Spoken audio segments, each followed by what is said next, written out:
देखिए एक महत्वपूर्ण सवाल है, एक समकोण त्रिभुज को समकोण बनाने वाली भुजाएं 8 सेंटीमीटर और 6 सेंटीमीटर है। इसको कर्ण के परतक घुमाया गया है, तो घुमाने पर दो शंकु बन रहे हैं, तो दोनों शंकुओं का आयतन ज्ञात करना है। तो पहले हम इस त्रिभुज में कर्ण का मान निकाल लें, ए सी का पाइथागोरस से मान निकाल लें, ए सी स्क्वायर बराबर ए डी स्क्वायर पर डी सी स्क्वायर से, ये √110 से ये तुम्हारा मान है 10 सेंटीमीटर ही आ गया।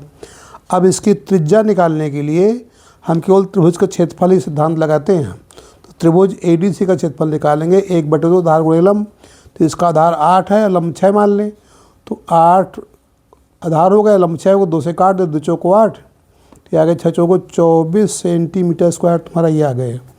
अब इसी त्रिभुज ए डी सी का क्षेत्रफल निकालेंगे, ए डी सी का क्षेत्रफल, तो यहाँ 1/2 आधार मान लें हम ए सी को और लंब मान लें हम ओ डी को।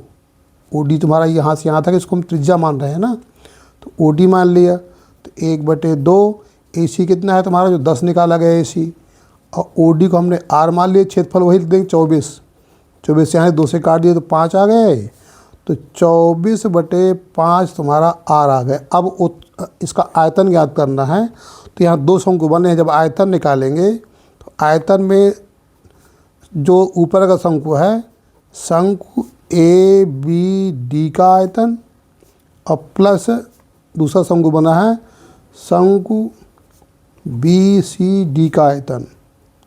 आयतन सूत्र जानते हैं आप, 1/3 पाई आर तो दोनों का वही रहेगा ना, r² h1 प्लस 1/3 पाई r² h2, तो 1/3 पाई निकालने कॉमन, तो ये हो जाएगा r², ये r² भी कॉमन निकालिए, तो यहाँ आप लिखिए h1 प्लस h2 करिए, दोनों में r दोनों को बराबर रहेगा ना। तो यहाँ अब देखिए h1 यहाँ मान रहा है ऊपर, h2 नीचे, तो इसका मान हो जाएगा 10 हमारा। तो 1/3 पाई का मान तुम्हारा 22/7 है, r तुम्हारा निकला 24/5, r² तो 24/5, और h1 h2 मिला कितना हमारा, h1 मिला के तुम्हारा 10 है।